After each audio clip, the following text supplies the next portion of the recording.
welcome to Maggot News Tonight with Grace, Irene, and Simon Paul. This evening, our hosts will interview Ben Werling of Michigan State University. Our topic, cabbage maggot. Does anything work besides Lorsban? An MSU exclusive. That and more coming up.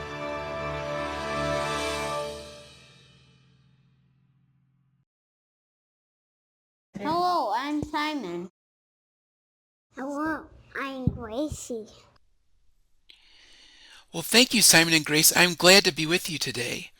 For those of you who don't know me, my name is Ben Werling. I'm a vegetable extension educator with Michigan State University. Well, let's talk cabbage maggot. Cabbage maggots are a tough pest for brassica growers. The maggots feed on the roots of our crops, which can cause stunting in leafy and heading brassicas like cabbage and broccoli, while their tunneling causes quality issues in root crops like turnips, rutabagas, and radishes. Oh my wonder, where did it come from? Good question.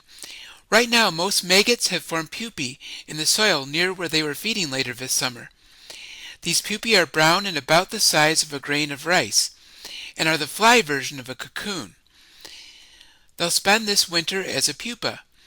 Next spring, as it warms up, flies will emerge from the pupae, and female flies will then seek out brassicas and lay eggs at the base of the plants.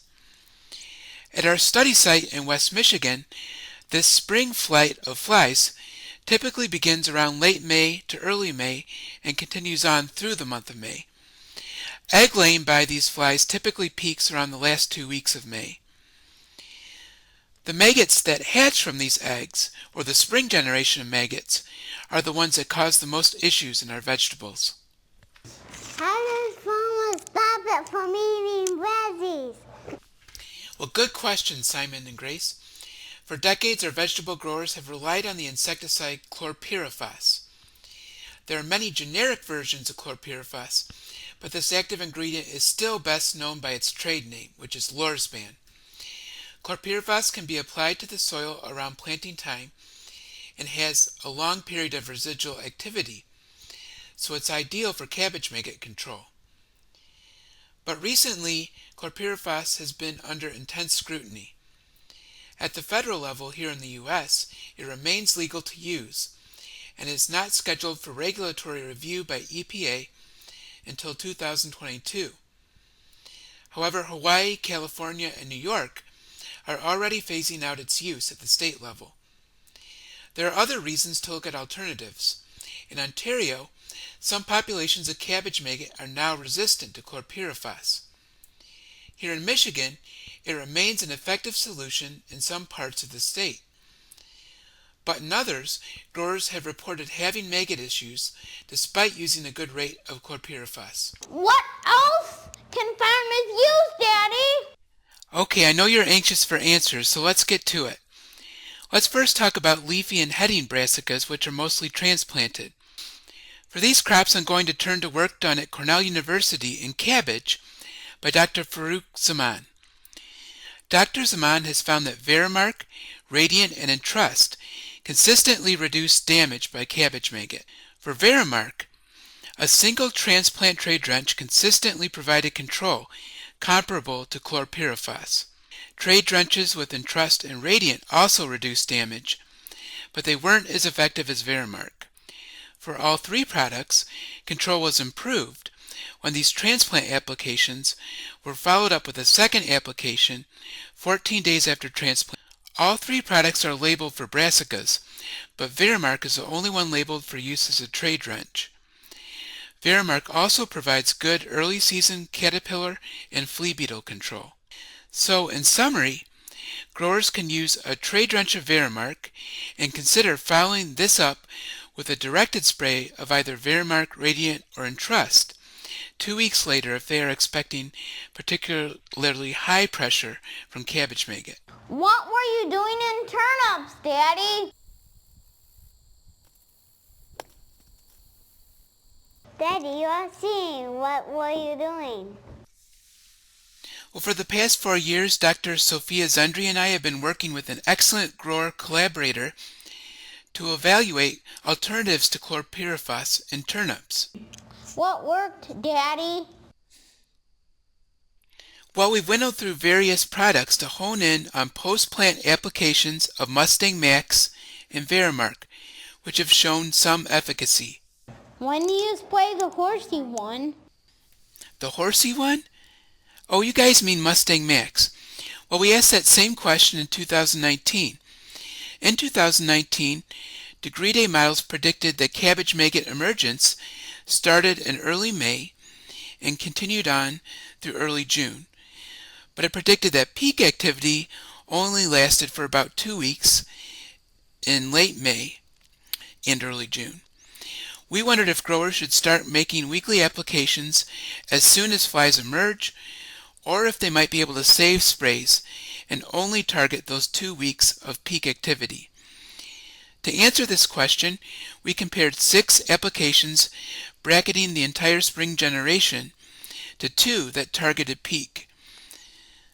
The more intensive spray program, initiated as soon as flies were active and continued weekly, was more effective than the 2 spray program that targeted peak.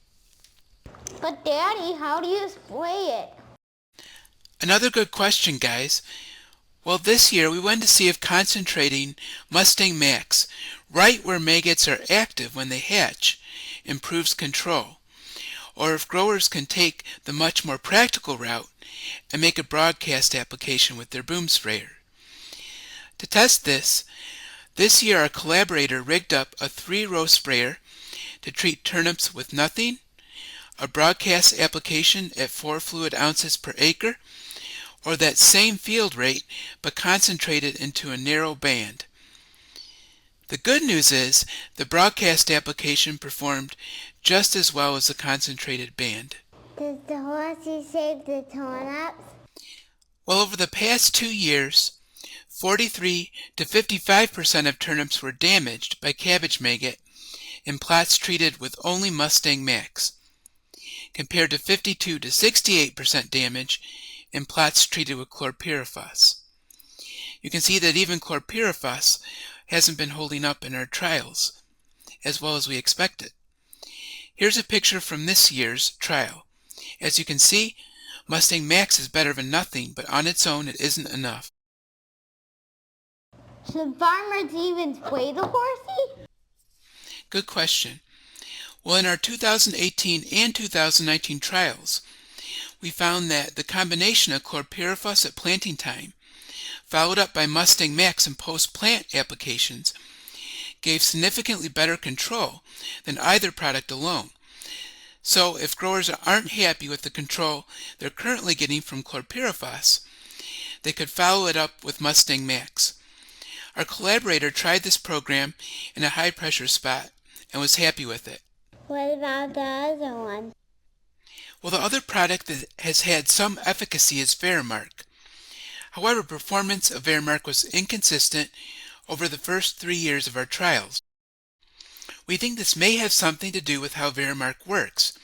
It's different from contact insecticides like Mustang Max because it needs to get to the plant roots. Once it's taken up by the roots, it moves upward into the plant. In other words, the plants need to take it up to be protected. Based on this, we thought that applying it in a high water volume drench so it reaches the roots might be important. So this year we directly compared a high and low water volume application head to head. Strange enough, both applications reduced damage, so we're still scratching our heads. But it's interesting to note that the single application of Verimark was as good as 6 applications of Mustang Max and was numerically better than chlorpyrifos, though nothing looked great this year. Is there anything besides chemistry? Good question, guys. Row covers are more effective than any insecticide, and this is proven to be true both for root crops, but also leafy and heading brassicas. A few years back, our grower collaborator covered 1 acre with floating row cover and left 1 uncovered to see what it could do. Everything uncovered was treated with chlorpyrifos. Turnips weathered the cold better under the row cover got bigger faster, and were very clean compared to uncovered ones. The trade-off, of course, is that weed control is a pain. Could you stop talking, Daddy? Okay, Simon and Grace, thank you for having me on your show. I did want to close with a few comments. First, I'd encourage growers to experiment now with alternatives while they still have chlorpyrifos to fall back on. Second, I wanted to thank our grower collaborator who has really gone above and beyond when he already had a long day's work to do. Well, have a good night, Simon and Grace. It's been great talking with you. Thank you for going on veggies, farmers. Good night.